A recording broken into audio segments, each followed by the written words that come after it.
Buenos días. Bueno, pongámonos en disposición.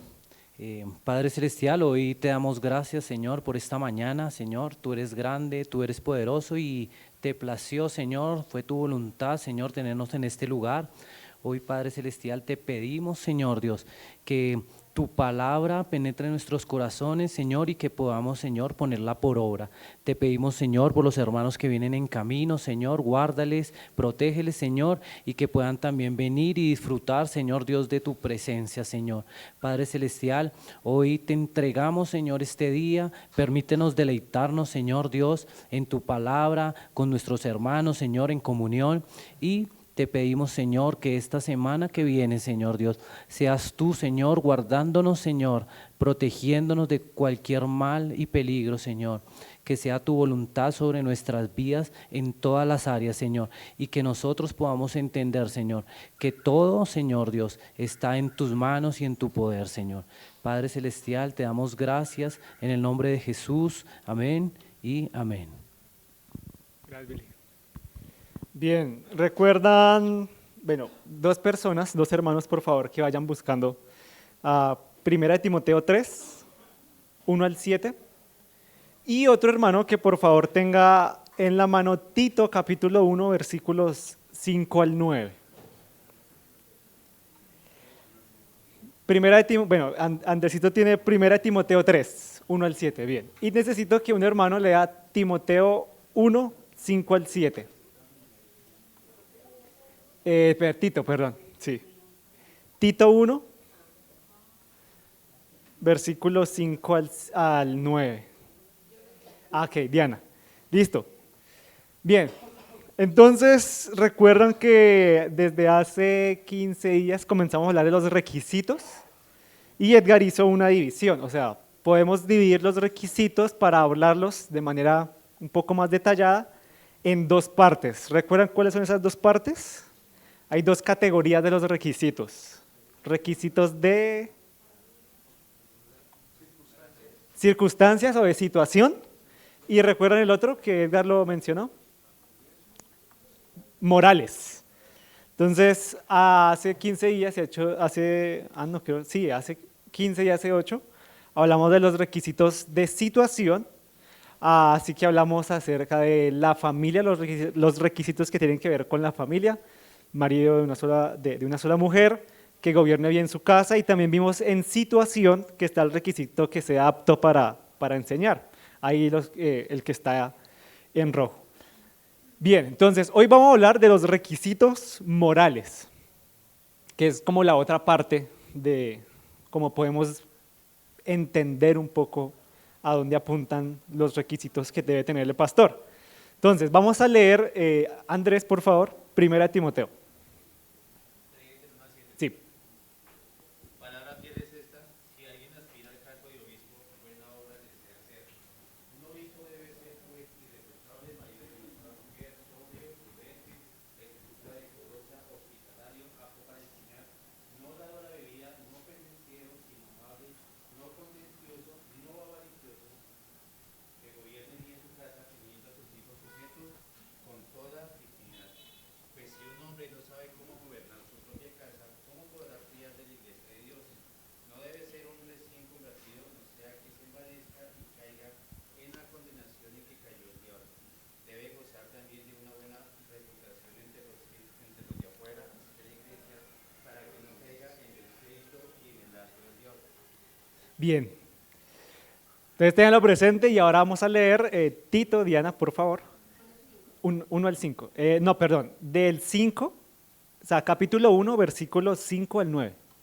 Por esta causa te dejé en Creta, para que pusieras en orden lo que quieras, y designaras ancianos en cada ciudad como te mandé.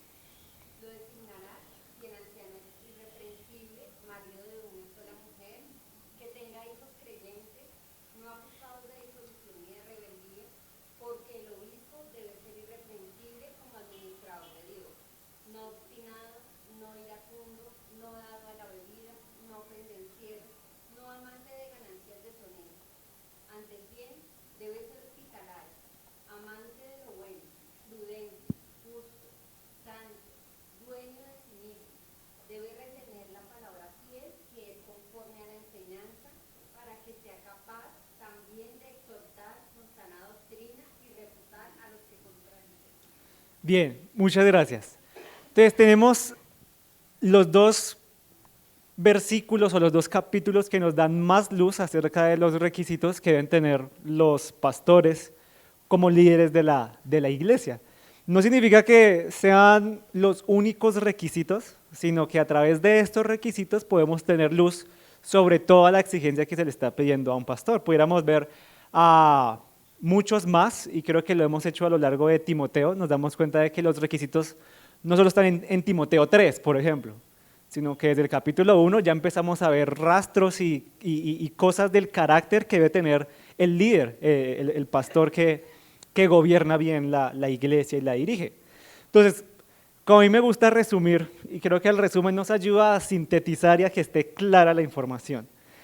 Todos estos son los requisitos que encontramos en Tito y en Timoteo. Entonces, yo los conté, son más de 14, son más de 15. ¿Cómo los podríamos resumir? En una palabra. Ok, vamos a usar una palabra que aparecen en los requisitos, que es cierto, o sea, santidad se puede resumir más. Intachable, irreprensible. ¿Qué otra idea podríamos tener? Marido y una sola mujer, ¿eso resume todos los requisitos?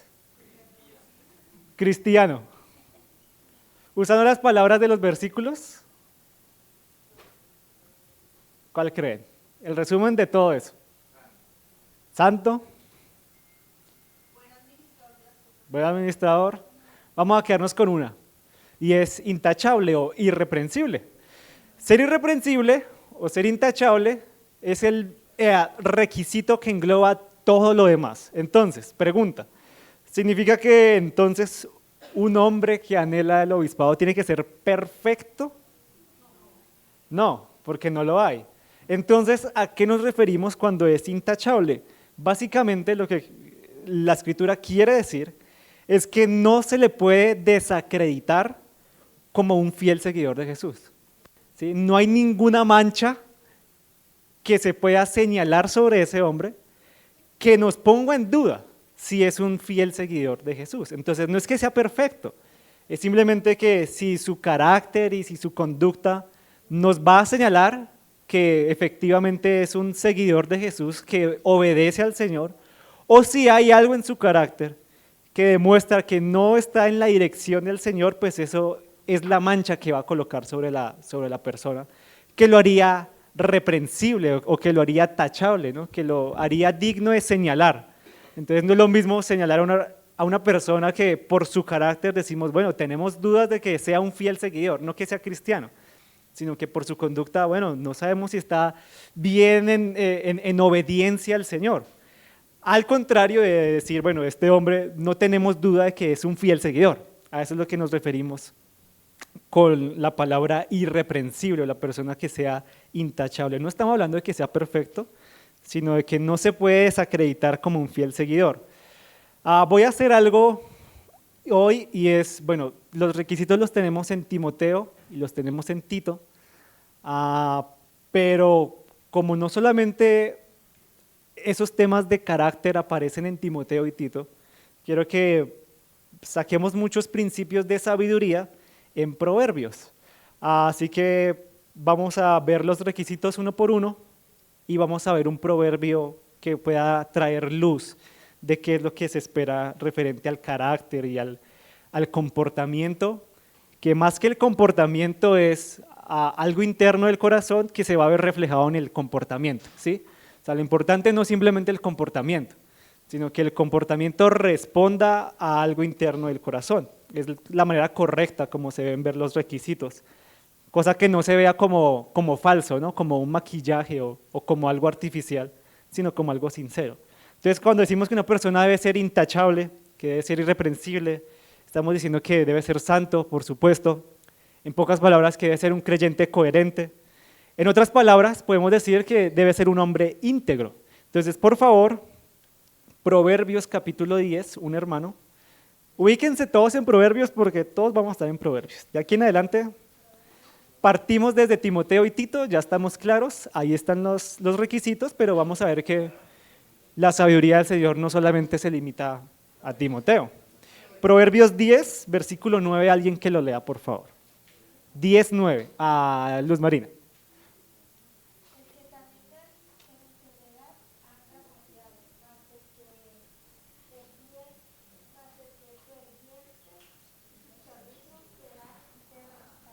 Bien, dice la NBLA, será descubierto. Básicamente, que un hombre sea irreprensible es que sea íntegro en todos sus caminos, sea íntegro en su pensar, en su actuar y que dé testimonio de que es un fiel seguidor del Señor. Entonces, un hombre irreprensible es un hombre que va en la dirección hacia la justicia y verdad de Dios. Así lo podríamos concluir. Cuando hablamos de ser irreprensible, estamos diciendo que se va en la dirección constante hacia la justicia y verdad de Dios. Entonces vamos a estar, como les digo, en muchos proverbios. Y yo creo que Proverbios, cuando se lee bien, tiene mucha sabiduría para darnos, cuando los entendemos correctamente, no como promesas del Señor, sino como sabiduría general, no que necesariamente tiene que ser así o que va a ser así o que el resultado inmediato de mi obediencia o de ser sabio es que me va a ir bien o el Señor me va a bendecir. Sabemos que no siempre pasa, pero en términos generales entendemos que ese camino constante hacia la verdad de Dios, hacia la rectitud de Dios, pues va a traer entonces bendición del Señor y va a traer sabiduría. Entonces por eso quiero que veamos los principios de Proverbios. Y pensaba esta semana, bueno no, creo que fue la semana pasada, que por lo menos me encantaría que enseñáramos Proverbios. Y ya le tengo título a la serie que no sé cuándo, o sea, si llega a pasar, no sé cuándo va a pasar. Pronto no va a ser, pero ya le tengo título y el título es ¿Cómo ser menos tonto? ¿Qué les parece el título? Está bueno, ¿no? ¿Quién quiere ser menos tonto? Pues creo que todos deberíamos anhelar ser por lo menos un poquito menos tontos. Así que Proverbios ahí nos va a ayudar y ahí nos va a dar luz. Entonces, en los requisitos de Timoteo y de Tito, en algún momento se van a mezclar porque se repiten, pero vamos a verlos de la siguiente manera. Vamos a hablar de primero de los requisitos positivos, o sea, lo que debe tener el pastor. Y después vamos a hablar de los requisitos negativos, entonces lo que no debe tener. ¿Está claro, cierto? Entonces primero hablemos de los requisitos morales positivos. Entonces nos dice Timoteo, comienza diciendo que el pastor debe ser sobrio. Ahora, cuando empecemos a hablar de los requisitos, quiero que vayamos más allá de lo obvio, y es que los requisitos morales acá están apuntando a una área en particular, pero esa área en particular no es la única limitada a la que se refiere. Entonces, por ejemplo, si hablamos de alguien sobrio, ¿a qué hacemos cuentas? ¿A qué nos referimos? ¿Alguien sobrio qué es? ¿Quién es? Cuerdo, razonable, pero si hablamos de sobriedad, ¿cuándo usamos esa palabra? Cuando no está borracho, ¿sí? Entonces, a donde quiero llegar es que no pensemos en lo obvio y limitemos el requisito a lo obvio, sino que veamos más allá de lo que nos está pidiendo. Entonces, por ejemplo, evaluación o quiz. Hace 8 días y hace 15 días Edgar habló de ser marido de una sola mujer. Lo obvio que es ser marido de una sola mujer, obvio. Ahora, ¿qué es lo que está pidiendo ese requisito? Que sea fiel o que sea leal. Entonces ahí vamos, ¿sí? Entonces vamos a escalar el requisito no a lo obvio, sino a lo que está pidiendo más allá. Entonces debe ser el hombre sobrio. Se refiere no solamente a que efectivamente está libre de toda sustancia alucinógena y los efectos del alcohol, sino que debe ser un hombre moderado y sin excesos. O sea, ser sobrio significa que es un hombre sin excesos. ¿sí? No se excede de sus deseos, aunque puedan ser legítimos, no excede sus sentimientos, no excede sus pensamientos. Eso significa que es un hombre que debe estar mentalmente y emocionalmente sano, sobrio.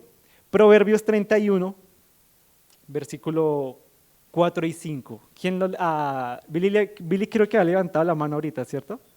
Entonces, si quiere, hágale usted, Billy. Proverbios 31, versículos 4 y 5. No es para los reyes hoy me muere, no es para los reyes beber vino, ni para los gobernantes desear bebida fuerte. Y 5, sí. No sea que beban y olviden lo que se ha decretado, y perviertan los derechos de todos los afligidos. Bien, muchas gracias. Solamente un dato, y creo que lo hablábamos la semana pasada con Edgar, y es, leemos los proverbios tan mal que cuando hablamos del Proverbios 31, ¿de quién hablamos? De las mujeres. En realidad solamente el Proverbio 31 habla para las mujeres. No, en realidad no. Está hablando de la persona sabia. La sabiduría se representa en Proverbios como una mujer. Entonces, ¿por qué hablamos de Proverbios 31 solamente para las mujeres? Solo las mujeres deben ser trabajadoras, diligentes. Pues no, creo que eso aplica completamente para los hombres, ¿no? Aplica sabiduría. Ahí lo tenemos, ¿no? Entonces, el candidato o el pastor debe ser sobrio, debe ser una persona moderada, sin excesos.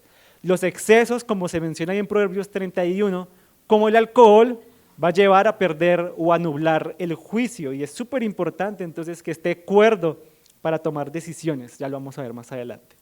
Entonces, debe ser sobrio. Positivamente debe ser prudente. ¿A qué podríamos hacer referencia cuando decimos que debe ser prudente? Forma de hablar. ¿Qué más? En todo sentido. Ok, vestir, hablar. ¿Qué más?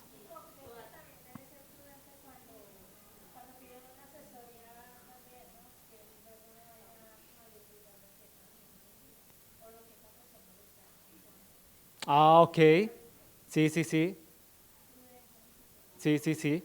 Claro, no debe ser chismoso, lo vamos a ver ahorita, ¿no? Pero si una persona prudente no debe ser chismosa, como que, ay, mira, me enteré de tal cosa, y después va el otro hermano, ven, mira, oye, terrible lo de Luz Marina, ¿no? Pero te comento para que oremos. No, o sea, un hombre, aparte, o sea, si toda persona chismosa se ve mal, para mí se ve patético un hombre chismoso, o sea, eso está de quinta para el lavadero, más bien, que amigo de la negra candela. Entonces, ¿qué nos está pidiendo la prudencia? O sea, ese requisito que nos pide, ¿cuál sería la palabra? O sea, sabio, sabiduría, ¿verdad? Dice, cuando hablamos de prudencia es no hablar ni comportarse con ligereza. O sea, una persona imprudente no es sabia para hablar, no es sabia para comportarse, para vestirse, ¿no? Para retener una palabra que nadie más tiene que saber.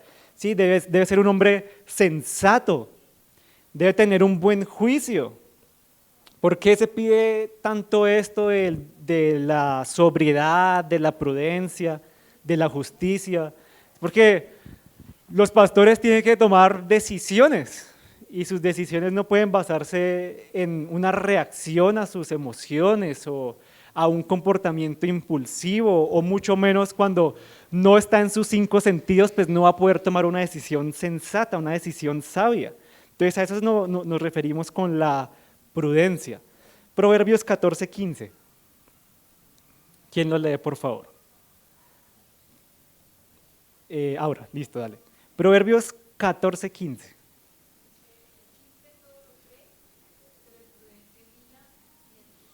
Ok, ¿qué otra palabra podemos sacar de acá? El simple todo lo cree. El prudente o el sabio mira bien sus pasos. ¿Qué palabra podemos sacar de acá? El simple todo lo cree. ¿Sí? O sea que tiene que perspicaz, preventivo, no es ingenuo. tiene discernimiento, ¿sí? Entonces, para tener un buen juicio, no simplemente, ay, tal cosa, oiga, sí, ¿no? Sino, oiga, primero piensa, razona, dice, ¿qué es lo que está? Eso requiere sabiduría, ¿no? No simplemente limitarse a lo que se ve y ya, sino debe evaluar. Por eso hablamos de la prudencia, de la sabiduría, de la sensatez, de la cordura. Bien, siguiente, entonces, sobrio, prudente. En tercer lugar, decoroso.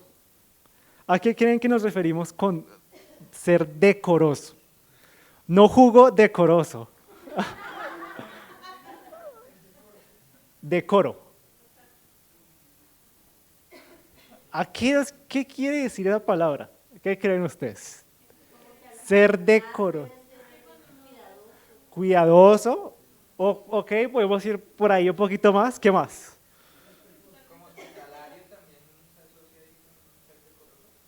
Ah, no, no. Ahorita vamos a ver hospitalario desde otro punto de vista, Wilmary.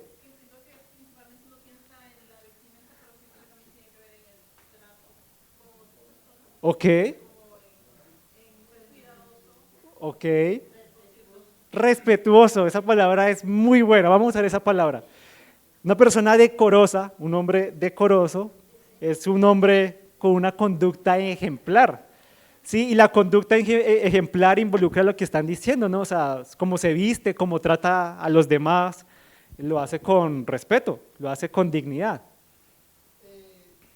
Me llamó la atención mirando lo que dice la Real Academia, que habla acerca de eso, del vestirse, ¿no? Que no use decoración, adornos superfluos. Extravagante, ostentosa. Pero todo eso apunta a eso, ¿no? O sea, estamos hablando de un hombre que es respetuoso, un hombre que es ejemplar. Hacia allá va la dirección. Entonces, Proverbios 24, versículos 30 y 31. ¿Quién lo quiere leer, por favor? Proverbios 24, 30 y 31. Ahí está en pantalla. ¿Quién lo lee? Omar. He pasado junto al campo del perezoso, junto a la viña del hombre falto de entendimiento. He aquí estaba todo lleno de cardos, su superficie cubierta de ortigas y su cerca llena de piedras derribadas. Y no, ahí ya. Gracias. Entonces, una persona decorosa, una persona respetable, una persona ejemplar, es una persona que deberíamos imitar, ¿no? Contrario a lo que nos dice acá de la persona que es vaga, que no cuida lo que tiene que cuidar. Así que si, por ejemplo, colocamos el ejemplo de la vestimenta que colocaba Ángel, pues una persona no decorosa o indecorosa, no vamos a imitarla en su vestir, ¿no? Por ejemplo. Entonces, a eso apunta el requisito de ser decoroso. Debe tener una conducta ejemplar, debe ser respetable. Ahora, siguiente, sería el cuarto, hospitalario. Pregunta, ¿a qué está haciendo referencia esto? Cuando pensamos en hospitalidad, ¿en qué pensamos? Servir, acoger, ¿qué más? Albergar, dispuesto a ayudar a las necesidades de los demás, atender, ¿qué más? Servir, ¿sí? Ser atento.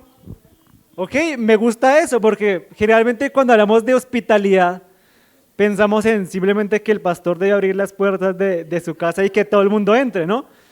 Y aunque ciertamente sí es así, la hospitalidad no se limita a que simplemente abre las puertas y todo el mundo llega y entre y puede abrir la nevera y eso es hospitalidad.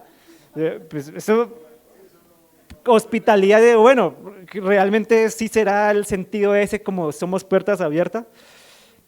Va más allá que eso, ¿no? La hospitalidad tiene que ver justamente con todo lo que ustedes acaban de decir, de atender, de albergar, de servir. Entonces, ser hospitalario significa dedicar tiempo. O sea, ser hospitalario es ser generoso. Brinda ayuda, brinda tiempo, está dispuesto a tener comunión. Esa es la verdadera hospitalidad. Por ejemplo, Proverbios 3, versículos 27 y 28. ¿Quién lo quiere leer? Por favor. Proverbios 3, 27 y 28. Ronald. No niegues el bien a quien se le debe cuando esté en tu mano el hacerlo. No digas a tu prójimo, ve y vuelve y mañana te lo daré cuando lo tienes contigo. Bien, gracias. Entonces, la hospitalidad apunta en su principio a esto, al servir, al ser generoso con su tiempo, a dedicar el tiempo para ayudar. El pastor debe estar obviamente presto para eso. Eso va a implicar sacrificios, pero bueno, creo que yo puedo hablar de esto con mucha autoridad moral, porque lo he vivido casi que toda mi vida como hijo de pastor. Entonces, generalmente la hospitalidad se malentiende, se abusa, y por otro lado también uno ha visto personas que anhelan ser pastores, pero no son hospitalarios, en no dedicar su tiempo. Entonces, por ejemplo, hablando de alguien que anhele ser pastor, por ejemplo, pasó hace poco, tenemos actividad en Semana Santa, ¿no? Ser hospitalario significa que va a demandar un sacrificio de su tiempo y del tiempo de su familia para dedicarlo a otras personas, ¿no? Para cuidar del extranjero. Por eso usamos la palabra hospitalario, ¿sí? Se demuestra amor no solamente por los de uno, sino por personas extranjeras o más bien personas que son desconocidas. Entonces, por ejemplo, hay una persona que se podría pensar en que es candidato para hoy, podría ser un buen pastor. Está iniciando. Tenemos reunión de Semana Santa. Bueno, vamos a reunirnos en Semana Santa. No, lo que pasa es que esa semana yo siempre salgo con mi familia. Está bien, no hay ningún problema. Pero ciertamente el pastorado le va a demandar un sacrificio. ¿Cuál va a ser el sacrificio? Bueno, no sé si ahora en adelante tal vez salir Semana Santa sea la mejor opción para él, porque Semana Santa siempre va a tener una actividad, ¿sí? Entonces, por ejemplo, los domingos, ¿no? Tal vez tiene un trabajo muy apretado, se entiende, por supuesto. El único tiempo que tiene es el domingo, por la tarde. Dice, no, pero yo el domingo no puedo tener comunión con otros hermanos porque es el único día para mi familia. Está muy bien, es un buen argumento. Entonces, ¿será que es el momento de pronto para que esa persona sea pastor? Pues tal vez no, porque no va a poder demostrar esa generosidad de su tiempo. Ahora, por otro lado, también se puede malentender esto. Y cuando preparaba esto, me acordé alguna vez hace muchísimos años, yo creo que más de 10 años, que yo tenía una amiga que era hija de un pastor. Y recuerdo que una vez estábamos hablando y hablamos en llamada y ella como que estaba llorando de la impotencia, porque ya era súper tarde y el pastor tenía, o bueno, más bien una hermana cogió la maña de ir a la casa del pastor todas las semanas, pero salía a las 12 de la noche. Entonces, claro, la situación para ella como hija pues era muy desagradable, porque decía, pero está bien, o sea, yo entiendo a mi papá, pero hey, como que esta mujer como que abusa de eso, ¿no? Abusa de esa generosidad de tiempo y sale a las 12, 11 de la noche, pues claramente eso no va a ser gustoso. Entonces, aunque el pastor obviamente va a tener que derramar tiempo sobre las personas, pues también nosotros como ovejas debemos ser muy, muy cuidadosos, ¿no? De no abusar de eso. Y tiende a pasar porque el pastor, por ser hospitalario y por ser amoroso, siempre va a estar presto para atender.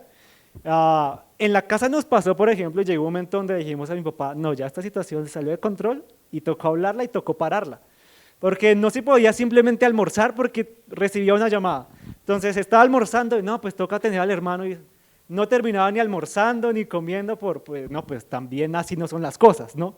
Hay un orden y todo se hace equilibradamente. También por el propio cuidado que el pastor debe tener de su familia. Entonces, si se desequilibra todo, va a ser muy hospitalario, pero también va a descuidar cosas que no debería descuidar. Entonces, es una manera como desde otro ángulo podemos verlo y nos va a ayudar a entenderlo, pero por supuesto, ¿no? El pastor debe estar presto para dedicar de su tiempo y ayudar. Amparito.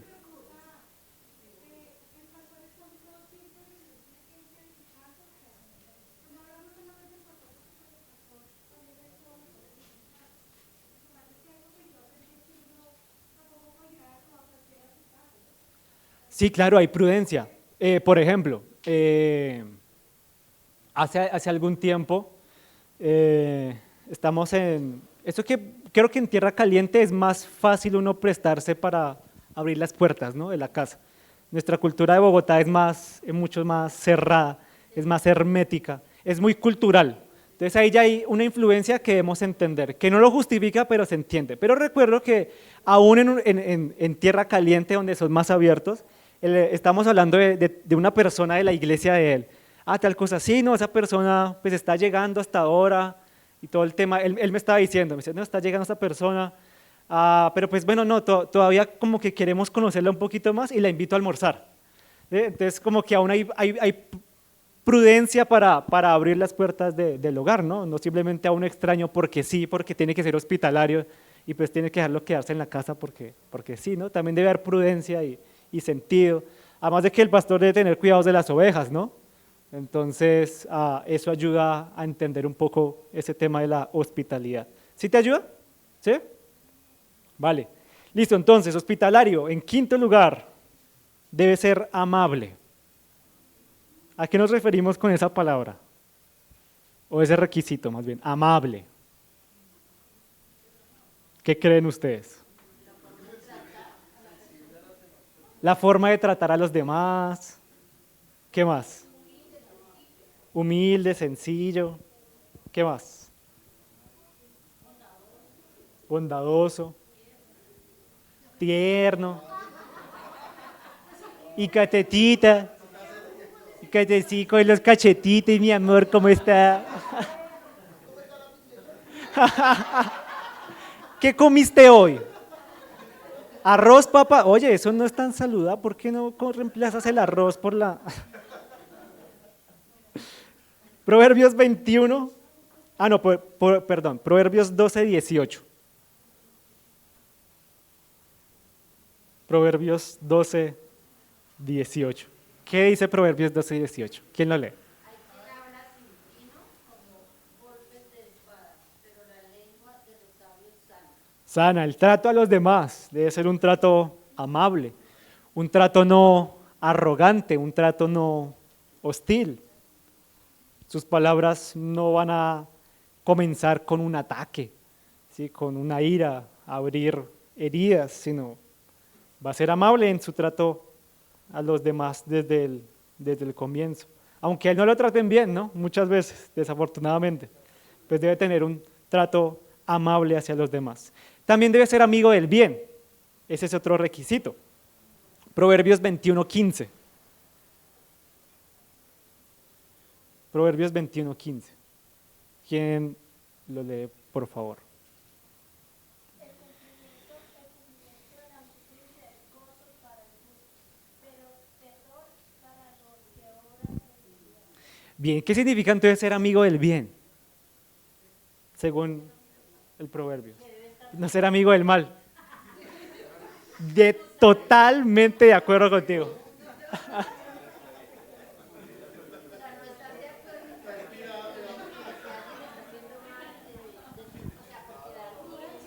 Ok. O sea, no puede ser amigo de la injusticia, no puede estar de acuerdo si algo está mal, no. Eso es importante resaltar lo que Anita acaba de decir, simplemente como por quedar bien con todos. Entonces, no, pues no nos metemos en problemas. Y es ahí donde estas dos van de la mano, porque ser amable se puede malentender a razón o a expensas de ser amigo del bien y de no tener problemas. Entonces, una persona que quiera simpatizar con todo el mundo y bueno, pues simplemente no tenemos problemas y la llevamos bien, en realidad eso no significa que sea amable del todo, porque en realidad no está siendo amable con el vulnerable. Y entonces, si no es amable con el vulnerable, no es amigo del bien, porque es un cómplice de la injusticia, es un cómplice de quien tiene que cuidar, pues no lo hace porque, pues, para no meternos en problemas. Y es que yo siempre, pero alguna vez lo escuché y lo tomé para mí, que cuando una persona te pregunta algo, tú piensas, bueno, ¿quieres que te diga algo para quedar bien o la verdad? Entonces ahí es donde, porque la gente se molesta, cuando uno le dice la verdad a uno le duele, mucha gente me han dejado hablar por eso. Pero yo digo, pero es que, o sea, ¿cómo le voy a decir, no, lo que está haciendo está bien cuando yo sé que no? Entonces yo pienso que eso no es amar a mi prójimo, porque no le estoy ayudando a salir de eso, sino le estoy consintiendo Exactamente. que siga mal. Entonces eso nos ayuda a entender cómo funciona la amabilidad y cómo funciona ser amigo del bien y cómo funciona la sobriedad, porque hemos dicho, ¿no? Imagínense, o sea, si se le pide requisitos, bueno, yo no sé en Colombia cómo sea, aunque no me sorprendería cosas súper extrañas, pero por ejemplo, quien quiere ser magistrado de la Corte Suprema en Estados Unidos, ni siquiera puede tener un comparendo por exceso de velocidad. Entonces, o sea, yo no sé cómo sea acá, sí, yo sé que esa, sí. Entre más amigo del mal, es más fácil llegar a esa posición. Pero tú dices, oye, o sea, si en muchos lugares, para juzgar lo mundano, digamos así, lo social, se pide ciertos requisitos, pues cuánto más al hombre que tiene que juzgar y tiene que dar un veredicto sobre cosas espirituales, sobre cosas celestiales, ¿no? Entonces, por eso tiene que ser amigo del bien, no tiene que ser amigo del mal. Y entonces, cuando hablamos de esto, podemos señalar también que debe ser justo. Ese es otro requisito, requisito número 7. Debe ser justo. Entonces, dicho lo que hemos dicho, ¿a qué nos referimos con que el pastor debe ser justo? ¿Qué creen? ¿Leemos el proverbio si nos ayuda? Ok. Proverbios 28, 4 y 5. Alguien que por favor lo lea. Eli, por favor. Proverbios 28, 4 y 5. Los que abandonan la ley alaban a los impíos, pero los que guardan la ley luchan contra ellos. Y ese. Y el 5. Los hombres malvados no entienden de justicia, pero los que buscan al Señor lo entienden todo. Bien. Entonces, ¿a qué nos referimos con que el pastor debe ser justo? ¿Qué creen? Debe ser equilibrado. Equilibrado. ¿Para qué? Pues por dar un consejo Ok. para llamar la atención. Ok. Sí, sí, sí. Ok.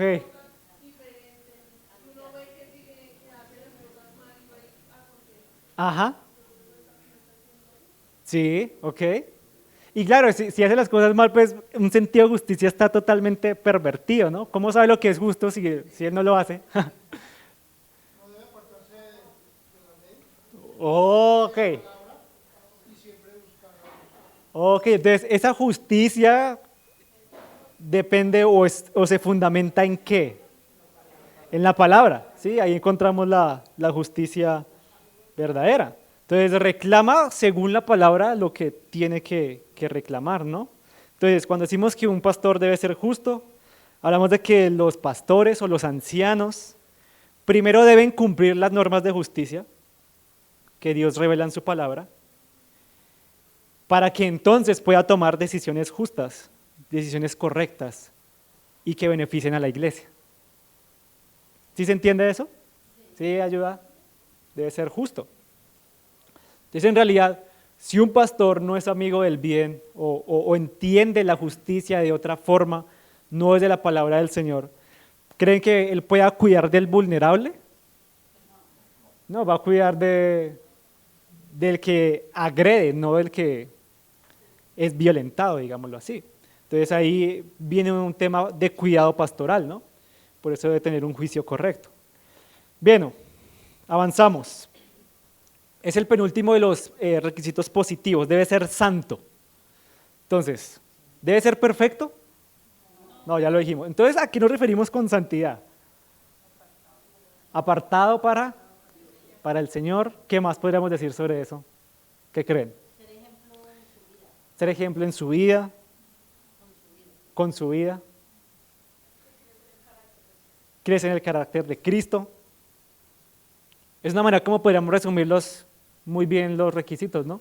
Un hombre intachable, irreprensible, es un hombre santo. No que es perfecto, sino que está dedicado a Dios y a su palabra, a la obediencia y la verdad de Dios, y que se dirige en ese camino en esa dirección constante a buscar la justicia y la verdad de Dios. Proverbios 28:9.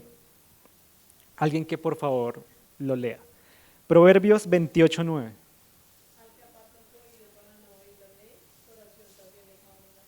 Oh, súper interesante ese versículo, ¿no?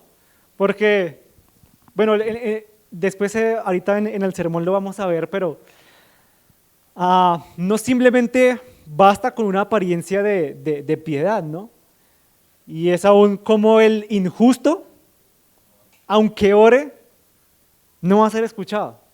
Aunque ore, o sea, va a orar, sí, va a orar, pero su injusticia o el hecho de apartarse de la ley del Señor va a hacer que su oración simplemente no sea escuchada. Por eso debe ser un hombre santo, dedicado, y que constantemente está hacia la dirección de la verdad de Dios. Porque como no es perfecto, pues siempre el camino tiene que ser el crecimiento de todos los requisitos, ¿no? Un hombre que es apto para el pastorado no es que es perfecto, no es que lo podemos medir al 100% y que cumple 100% todos los requisitos. Si lo fuera así, no debería ser pastor, debería ser apóstol, debería ser papa, ¿sí? Porque es perfecto. Sino que, cumple, no hay una mancha en ningún carácter que lo señalemos de que no es un seguidor fiel. Eso no significa que no pueda crecer en cada una de esas áreas, ¿no? Y naturalmente va a crecer si es un hombre dedicado al Señor. ¿Por qué? Porque es un hombre dueño de sí mismo. Y ese es el último requisito positivo. Dueño de sí mismo. ¿Qué significa eso? ¿Qué creen ustedes? Dominio propio. ¿Qué más?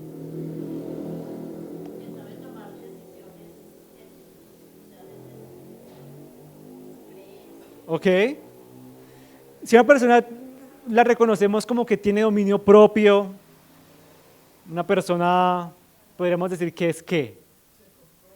Se controla, sí, que es una persona controlable, madura, una persona que es ¿qué? Disciplinada, ¿está? Sencillo, una persona disciplinada, es una persona dueña de sí misma. Proverbios 25, versículo 18. No, perdón. Yo lo tengo acá y ese no es. Como mazo y espada y flecha aguda es el hombre que levanta falso testimonio contra su prójimo. Ese no es. Ok, ahorita no recuerdo dónde estaba.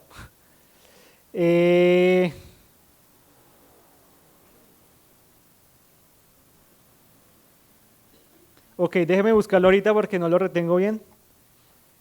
Está por acá, pero ya no lo veo aquí tan claro. Se los debo en este momento y ahorita en el receso se los doy. Entonces estamos hablando de que una persona dueña de sí misma es una persona disciplinada, una persona que tiene autocontrol, como ya hemos dicho, de sus pensamientos, de sus emociones, de sus deseos, de sus comportamientos. Entonces, ahora quiero que hablemos de los requisitos morales negativos. Entonces, ya vimos todo lo que debe tener un pastor, ahora miremos lo que no debe tener un pastor. Entonces, Timoteo y Tito nos dice que no debe ser dado al vino. Entonces, ya aquí va a ser más fácil y nos va a rendir más. ¿Simplemente significa que no sea borracho? Entonces, que no sea ¿qué? ¿Qué es lo que no debe ser? Borracho, pues obvio, pues sí, no debe ser borracho. Pero ¿qué creen que él nos está pidiendo este requisito negativo? No debe ser dado al vino. No debe ser vicioso. Por lo tanto, sin excesos. No debe ser sobrio. Ok, Proverbios 21, por favor.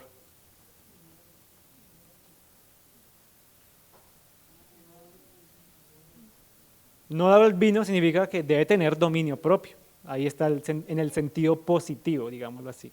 Proverbios 21. El vino es provocador, la bebida de fuerte, alborotadora, cualquiera que con ellos se embriague, no es sabio. No es sabio. El que no tiene dominio propio simplemente no es sabio. ¿Por qué? Porque pues todas las sustancias, no solamente hablamos de el vino, sino cualquier tipo de adicción, así que ahí podemos involucrar las drogas, podemos involucrar apetitos sexuales, también podemos hablar de, por ejemplo, pensemos en un caso que no es tan común cuando hablamos de esto, pero ha pasado desafortunadamente en pastores. Desafortunadamente, y yo creo que Edgar inmediatamente va a pensar en una persona que conocemos. Pensemos en los juegos de azar, en el casino. Una persona que no domina sus deseos, que es viciosa a los juegos de azar, ¿creen que es una persona sabia? Va a perder los estribos inmediatamente apenas entra a un casino, ¿no? Entonces, a eso es lo que nos está llevando el requisito, al dominio propio. Bueno, en segundo lugar, no violento. Proverbios 3:30. Proverbios 3:30. ¿Quién lo lee, por favor? No pelees con nadie sin motivo, si no te ha hecho daño. Ok, entonces cuando hablamos de que una persona no debe ser violenta, ¿a qué creen que nos referimos? ¿Manso? ¿Mansito? Así como, el mansito.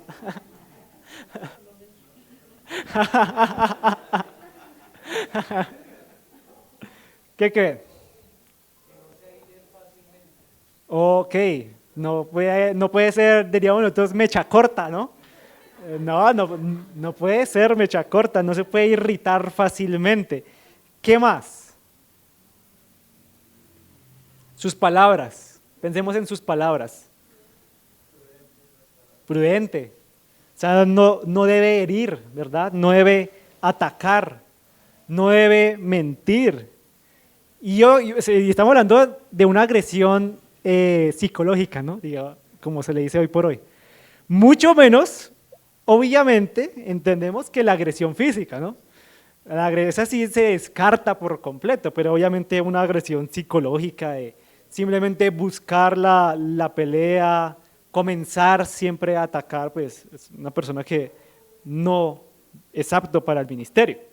¿Por qué? Porque siempre va a ser sometido a circunstancias difíciles donde va a responder inmediatamente como mecha corta y va a reaccionar mal. Entonces, por eso no puede. Entonces, inmediatamente en las primeras dificultades que tenga el ministerio, pues ya simplemente va a perder los estribos. Pegarle a alguien, ¿no? O sea, eso se puede salir de control. ¿Hay casos? Ay, hermanos, por supuesto que sí.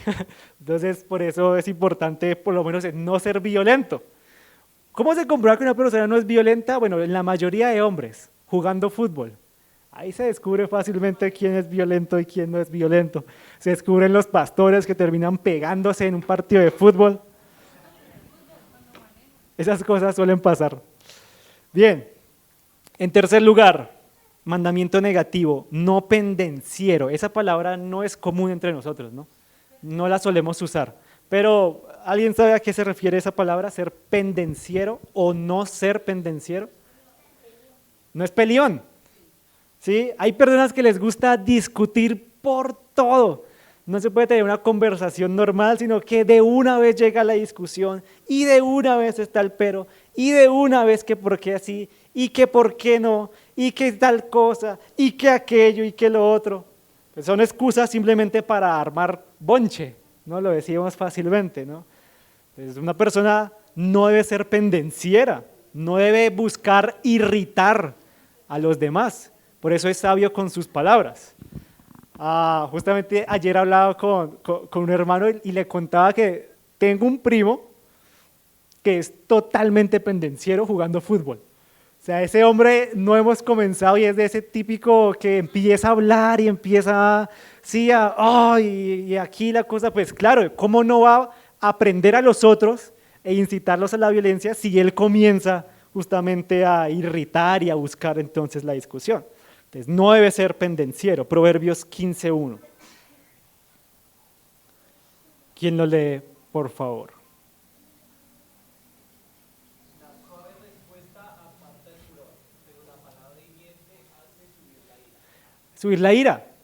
Entonces, ¿qué justificación hay de parte del hombre que incita a la violencia? O sea, va a incitar a que el otro conteste mal. Bueno, primero revise ¿por qué es pendenciero? O sea, ¿cuál es la necesidad de pelear por todo? Sí, ahí comienza la discusión. No justifica que el otro reaccione mal, pero sí lo señala él, bueno, usted comenzó la pelea, usted comenzó a atacar, comenzó a gritar, no, después no puede ser la víctima, ¿no? Entonces no puede ser pendenciero. Otra, no amigo del dinero. Uy, esa es interesante, ¿no? No avaro, no amigo del dinero. Significa que un pastor, para que sea pastor, debe ser pobre, no puede tener dinero, o sea, tiene que ser pobre obligatoriamente. O sea, alguien que es rico o que tenga estabilidad económica no puede ser pastor. ¿No? Entonces, ¿a qué creen que hace referencia el no amigo del dinero o no avaro? Ok, ese es un buen punto. Ilícitamente. Será perfecto, será caché. ¿Qué más? No amigo del dinero.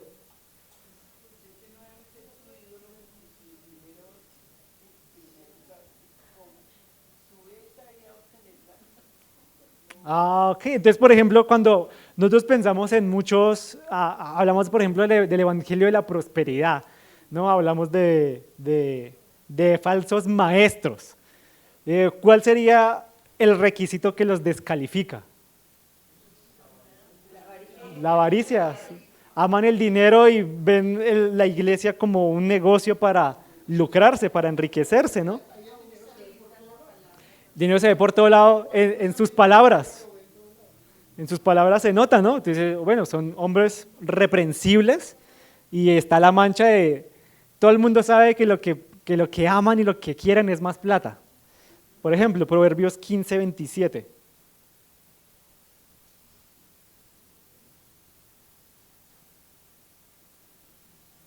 Proverbios 15:27.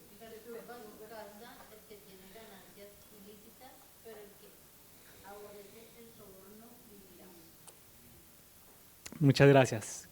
Al grano, ¿no? No simplemente es que una persona que tal vez tenga una estabilidad no pueda ser pastor, sino que su corazón no está en el dinero. Eso también va a implicar muchas veces que sí en el ministerio va a haber un sacrificio material en el que obviamente, dado el requisito de no ser avaro, obviamente una aspiración económica y de estabilidad y material, pues va a ser muy complicado de sostener justamente por este requisito. Entonces no que debe ser pobre y la iglesia debe procurar tener a sus pastores que vivan bien, ¿no? que estén bien, que estén estables. Pero si alguien anhela la comodidad, si alguien anhela una calidad de vida alta, es muy difícil que pueda ser pastor y que decida sacrificar esa comodidad y un estilo de vida alto para poder servir en el ministerio. No es que sea imposible, pero le va a costar, le va a costar. Amparito y después Guille. No.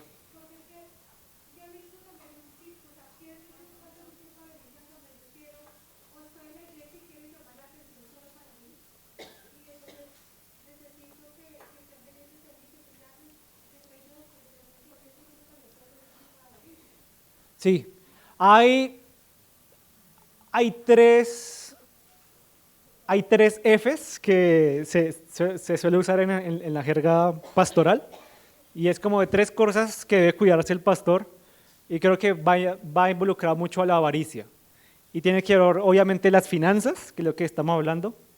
La otra F, pues para que rime todo, son las faldas, y se refiere pues al área sexual.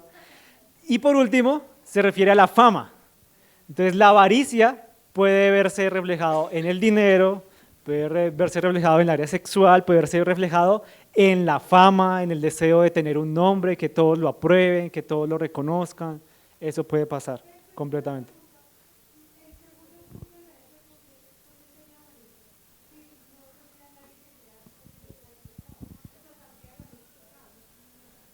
Bueno, muchas veces no sale a la luz el pecado sexual. Entonces sale a la luz desafortunadamente cuando ya las consecuencias son terribles, ¿no? Hay hijos de por medio, cuando hay infidelidad, ¿sí? Pero se señala eso, o sea, esa avaricia porque no tiene cuidado de sus deseos y esos apetitos. Entonces no tiene dominio propio sobre ellos. Entonces los lleva a codiciar. Exactamente. ¿Sí? Dale. Guille.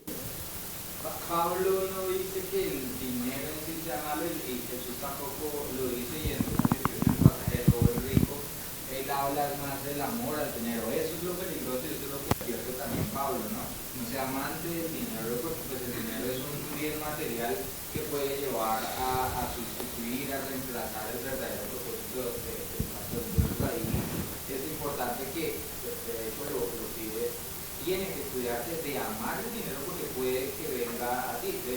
Porque en varios pasajes se ve como la iglesia daba mucho, y ese daba mucho significa que también buscaban tener que su pastor, que el sacerdote tuviera como las comunidades que requería dado el trabajo que estaba haciendo, y ahí es donde es susceptible y es muy peligroso llegar a empezar a amar más el dinero y decir, el ministerio es algo chévere porque la gente le trae al pastor y bueno, él empieza, las ofrendas empiezan a dar fruto y todo eso, y puede el pastor empezar a caer en el amor al dinero, en el amor a las comunidades. Sí. Creo que es el amor al dinero lo que advierte la palabra. Y justamente dado lo que tú acabas de decir, es que por lo menos cuando hablamos de los requisitos empezamos a decir, bueno, vamos a evaluar a un candidato, ¿no? Entonces, para hacer una evaluación empezamos a usar políticas. A algunas personas no les gusta esto, sobre todo a los candidatos que quieren ser pastores, pero no están dispuestos a rendir cuentas en todas estas áreas. Entonces, por ejemplo, hablando de lo económico, queremos ver una persona que sea un fiel administrador, ¿no? Una persona que sea generosa, como lo hemos visto, una persona que maneje bien sus recursos, que tenga contentamiento. Entonces, suele pasar en la mayoría de iglesias saludables, que es un tema de conversación común, es decir, bueno, estamos evaluando a una persona, a un candidato para que sea pastor. Bueno, queremos verlo ofrendar, queremos verlo diezmar. ¿Cómo sabemos que está diezmando? ¿Cómo sabemos que está ofrendando? Bueno, aparece ahí, ¿no? Aparece ofrendando. Si una persona quiere ser pastor, bueno, ofrenda, sí. Bueno, queremos saber cuánto, no porque queremos saber cuánto gana, sino que queremos ver cómo está la generosidad. Muchos no ceden a eso. Dice, ok, aquí ya vemos requisitos de carácter. No porque se le imponga un legalismo de que usted tiene que ofrendar, no, es que a través de eso se pueden ver muchas cosas de su carácter. Entonces, ¿les parecería descabellado eso? Parecería descabellado decir, bueno, esta persona vamos a considerarla, bueno, queremos saber, no queremos datos exactos, pero preguntarle, de pronto a la hermana que ayuda con la administración y finanzas, ya saben quiénes son. Y bueno, tal hermano, ¿él ofrenda el diezma? Sí. O sea, doy testimonio de que sí. Ah, bueno, listo, bien. ¿Sí? Eso nos da luz, nos da dirección del candidato. O incluso, pienso, por ejemplo, a alguien que tenga una comunidad y que busque pastorado y que en el momento en que diga de pronto va a ser un pastor de tiempo completo, y digo, uy, no, pero es que mis comunidades ya no van a ser lo mismo porque pues, voy a depender como de la ofrenda de la iglesia, y eso podría ser una característica de decir, bueno, tiene más confianza en su trabajo, pues no es que sea mal pensarlo, porque el candidato debe pensar, porque pues, depende de su familia y él mismo, de su trabajo, entonces tiene que ser sabio en esta decisión, pero yo creo que ahí también se puede ver el corazón si su confianza está puesta en su trabajo, en su negocio, o si está realmente. Sí, por ejemplo, hablando de eso, pero ya el tiempo se nos fue y ya no queda nada. Pero de pronto señalar eso es súper importante porque pues, nos pasó y aprendimos muchas cosas, obviamente en redención de ese tema. Una es, por ejemplo, no porque él se lo impida, pero tal vez, bueno, podría haber muchas maneras. Tal vez un pastor que esté bien económicamente, que gane bien, uno va a entender que si tiene cierto tipo de vida, cierto estilo de vida, de la misma manera como gana, de la misma manera gasta. ¿Sí? Entonces no es lo mismo una persona que gane el mínimo, sobre base al mínimo, va a ganar y va a gastar. Una persona que gane 10 millones, pues va a ganar muy bien. Entonces, pues ¿quién no quiere ganar 10 millones? Ahora, ¿quién quisiera tener una deuda de una persona que generalmente gana 10 millones? Ya, ok, ya la deuda no es la misma, ¿verdad? Entonces, esas cosas van a hacer que decir, para evaluar al candidato ya sea más complicado. Porque tú dices, ok, persona tiene un compromiso económico muy alto, la iglesia no le va a dar para su salario de 10 millones, va a tener que seguir trabajando en su trabajo normal secular, así que tal vez no pueda estar a tiempo completo. O mientras cubre todas esas deudas, pero tú dices, bueno, para cubrir una deuda, ok, ya una persona así ganando ese tipo de dinero va a ser una deuda grande, suele pasar. Entonces, eso podría llegar a ser un impedimento alguna vez, al menos que el que quiera servir esté dispuesto, aunque entendemos que es muy difícil, ¿no? Por eso hay más alternativas. Tal vez trabaje, tal vez sea pastor, pero tal vez nunca pueda llegar a estar a tiempo completo, porque pues la iglesia no va a poder sostenerlo. Y tampoco se le va a pedir que después de ganar 10 millones se acomode a un tipo de vida 70 veces menor, ¿no? Como que pues va a ser muy complicado y tal vez la familia no resista a eso. Entonces ahí se requiere sabiduría.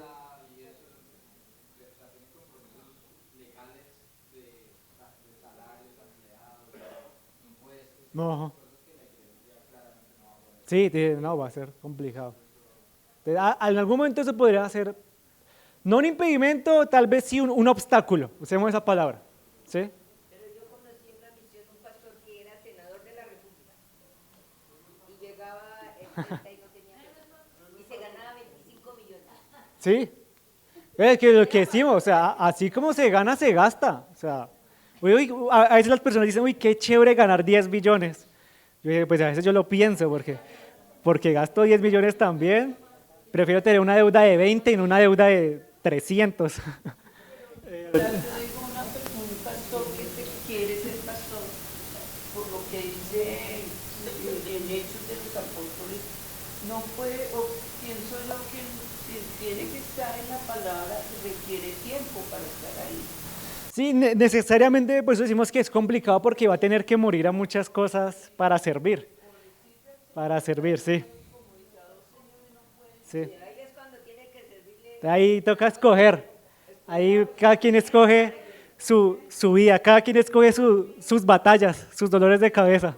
Ronald. Esta semana leyendo Juan me encontré con un texto muy bacano que dice que Juan el Bautista prácticamente está llegando al fin de su ministerio y dice algo muy bacano: es necesario que yo venga y que él crezca. Entonces, al estudiar estos requisitos que exige Dios claramente para el pastor, porque también yo me hice esa pregunta, ¿por qué no hay un listado para que digan el creyente debe tener estos requisitos? Claro, el cristiano, ¿no? Es claramente para el pastor.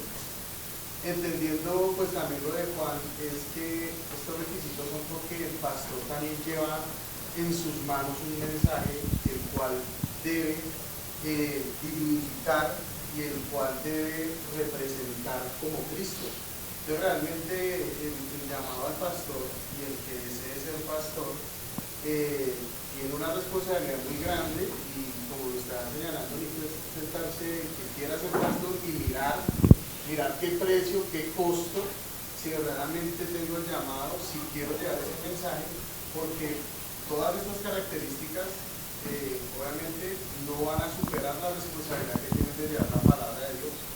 Y es ahí también, digamos, como nosotros como iglesia, el ejemplo que dijo ponía el papá, que lo están llamando, lo están molestando, nosotros como iglesia también madurar en ese sentido y entender que nosotros somos bendecidos al podernos exponer a la predicación que ustedes preparan para nosotros, y ese es un valor muy grande, y estas características pues van a mostrarnos que están dignificando el Evangelio, y nos va a dar mucha tranquilidad de que el mensaje que estamos recibiendo está siendo respaldado. Entonces sí, realmente es impactante cómo el Señor llama, pero para que el Evangelio sea el que brille, el Evangelio sea el que traspase nuestros corazones y sobre el fundamento que podamos llegar a vencer.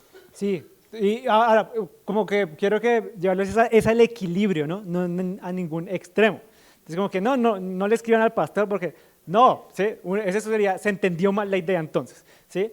Es no abusar. Ahora, de la misma manera, entendiendo esas cosas, otra manera como se puede malinterpretar esto es, ok, como dada la vida que va a tomar el pastor, pues entonces que iba a rastras y que iba llevado, como decimos. No, pues nuevamente equilibramos las cosas como lo hablamos con la hospitalidad. No es irnos a un extremo, no irnos al otro extremo, es encontrar el equilibrio. Entonces el equilibrio acá es obviamente entendemos las implicaciones para los pastores y los que van a tomar la decisión, o por lo menos los que van a estar a tiempo completo. Pero eso, claro, demanda de la iglesia, ok, si tenemos a un pastor a tiempo completo, pues vamos a procurar también tenerlo bien, ¿no? Que no se convierta después una carga el ministerio por el cuidado físico que también debe tener de su familia y que eso también le impida servir, ¿no? Entonces ahí se encuentra el equilibrio de ambas cosas y todo queda en su lugar. Listo, terminamos. Entonces, por último, no debe ser arrogante, se entiende perfectamente, ¿no? La naturaleza de la humildad que debe tener el pastor. Así que no es arrogante, no es obstinado, no simplemente quiere que todas las cosas se hagan a su manera porque él dice que tienen que hacerse a su manera. Y por último, no debe ser iracundo, que es, como lo hemos dicho, no debe ser violento, ni debe arremeter fácilmente o rápidamente contra los demás. Entonces, entendiendo esto, creo que pasamos de lo obvio que nos está pidiendo los requisitos a ir un poco más allá y poder ver el carácter. Y por último, ¿no? Lo que se está pidiendo acá no es nada extraordinario, que por supuesto todo creyente debería anhelar y debería procurar. Entonces, la invitación no solamente es como que, uy, vamos a evaluar, no es, vamos a trabajar cada uno de nosotros en estas áreas que el Señor nos pueda ayudar, porque al final todo el mundo, todo creyente debería anhelar ser un fiel seguidor, ¿no? Que no sea acusado de decir, no sigue fielmente al Señor, sino que vive con integridad, vive con santidad, vive buscando la obediencia del Señor. Creo que ese es el anhelo de todo creyente. Así que todos, cada uno de nosotros deberíamos anhelar crecer en todas estas áreas del carácter. Bien, el tiempo se nos fue, así que vamos a orar y terminamos. Dios bueno.